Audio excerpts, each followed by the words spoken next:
Welcome to NC Spin Perspectives, opinions from thought leaders in North Carolina. We're talking today with Joe Stewart, Executive Director of North Carolina Free Enterprise Foundation. Let's talk about NC Free Enterprise Foundation. You do more in-depth analysis than any other organization in our state. Why do you all feel it's so important? Well, our principal audience is the business community, business trade association, folks that represent business interests before the legislature, before the executive branch. Our principal mission is to make sure that constituency is well informed about what's going on in North Carolina politics. Now, we're nonpartisan. We don't endorse candidates. We have no legislative agenda. We say we just call balls and strikes. We bring out information about how voters feel on certain issues, how voters will likely perform in an election given a choice between two candidates, information on the background, the disposition, anything that's relevant to understanding a candidate's positions or their interests in particular issues that impact the business community. Your almanac is probably the most insightful thing, frankly, that I read, from the standpoint that you go through and you look at the districts, you see how they're made up, you figure out what the demographics are, how they voted in the past, whether it leans Republican or Democrat. Look at the candidates. How do people use this information? I mean, do they use it to make endorsements or make contributions to candidates? How does the business community that's purchasing this from you, how do they use it? Well, we feel like it's a good guide to start the conversation with a candidate. Where do you stand on issues that are critically important to either my business, my industry, or just the overall economic vitality of the state of North Carolina? There are many factors, as you well know, that play out in an election, and the partisan disposition of voters is just one of those. The qualifications and standing of a candidate as it's reflected in what the values held by the voters in that district are, the sufficiency of their campaign, how effective they are at communicating their message. There are many, many factors, and not the least of which is North Carolina increasingly is influenced by national political trends, these wave elections where a national sentiment starts to affect how voters see candidates of either party. We hope that we are a guide that makes it possible for business people, many of whom are very busy, can't pay a lot of attention to the political process. It's a starting point for them to understand. We often get the question, who's going to win? You know, people just want to know who's going to win the election. We say, we don't make predictions. If we could, we'd move to Las Vegas and make a lot more money doing that. We talk about what are the factors that matter and what's likely to happen based on an analysis of those factors. Yeah, but you're just almost dead on accurate. I mean, the number of times in which you have been wrong are few and far between, so the data is very good. Let's talk some about the political and demographic makeup. Farrell Gilroy and his institute has recently said that 48% of the people who are registered voters weren't born here in North Carolina. Rob Christensen wrote a column recently that said at the breakfast table nowadays, if you're going to have a group breakfast, you're going to have to serve bagels in addition to grits. Right. How much of an impact has this really made politically in North Carolina, this influx of new people? Well, I think the most significant factor in this is such a large number of the voters don't have a sense of the history of North Carolina's politics. They're making a decision. Or care. Or care. What's more relevant to them is a political disposition perhaps they brought with them wherever they're from. Plus, to some extent, what attracted people to move to North Carolina, what's really at the heart of this dramatic population growth is we're a great place to do business. We've been progressive-minded for over a century, but committed to the things that made it possible for business to be successful in our state. And so people coming here believe that's always been the story and that will always be the story. And they're gathering their information on candidates and on elections, on all sorts of issues from very different means. But their understanding of North Carolina's history is pretty limited. Well, one of the things that's interesting about this is that for a while with this influx that came in, particularly in the 90s and the early turn of the century, we were seeing an uptick in the number of registered voters, Republicans. Mm-hmm.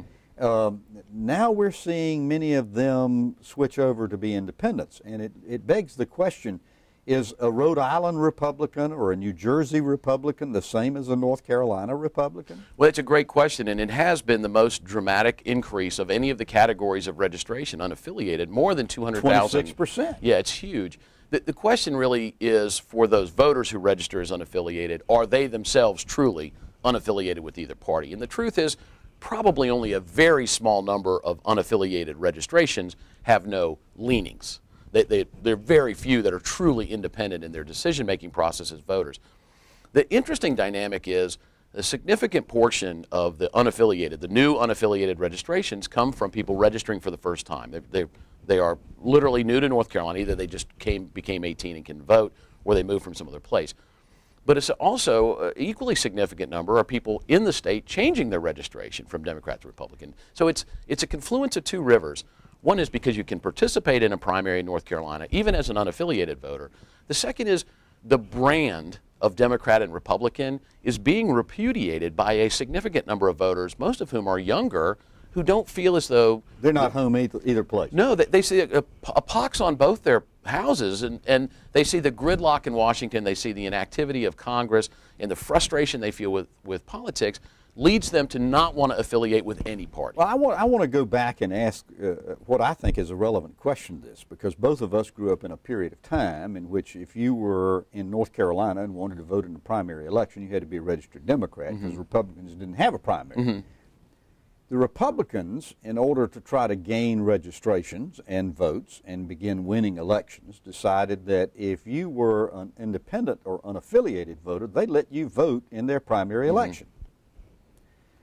For whatever the reason, Democrats back in the 90s decided that they also would allow unaffiliated independent voters to choose whether to vote Democrat or Republican in the primaries. Now, there's some thinking that this was perhaps some of the undoing of the Democratic Party, and that maybe they would be smart to go back to, you can't vote as a Democrat in a Democratic primary unless you're registered as a Democrat. Right. What do you think of that? Well, you know, it's interesting. There are other states that don't have partisan primaries where it's just the top two vote getters, much like our state judicial races, which are nonpartisan, but the two leading vote getters in the primary go on to face each other in the fall, irrespective of their party orientations. In those states that handle their primary process that way feel strongly about it. But we have had a very inclusive primary process, allowing unaffiliated voters to to participate in a primary, and they've more or less participated at about the rate of their presence among voters. I don't know that it would necessarily help or hurt. I mean, some part of the evolution of North Carolina's actually having two relatively competitive political parties is probably good. You know, but are they competitive? I mean, the truth of the matter is the Democrats in North Carolina it's a train wreck right now, and the Republicans heretofore have been. They've finally gotten some strength after Tom Fetzer came in and sort of reorganized their party, and they're running kind of strong now. But are political parties passé, Joe? I begin to wonder what the relevance is. You know, to some extent, President Washington, go back that far, said he wasn't sure parties were a good idea. He warned us against them. But you know, at a time where you needed that sort of infrastructure in this country's political system, where a candidate could be identified with a core set of issues, so that voters, many of whom were not literate or didn't have access to information, to go back to the 19th century, they knew, relatively speaking, if they voted for a candidate of a particular party, that it was more or less aligned with who they were and the issues they felt strongly about. Well, I often get the question when I do presentations, very similar. You know, is it time for us to have, as a nation, a third party? And I say, we have a third party. It's called the Internet. And it's informing and increasing in a significant portion of the electorate, not just with information from a central source out to voters, but voters to voters. And younger voters, increasingly, they take their counsel from each other. Yeah, now part of the problem, of course, with the Internet, as Bob Schieffer said when he came down here and did a presentation for us for our 700th show, the thing that scares him is that nobody is vetting the information on the Internet. Right.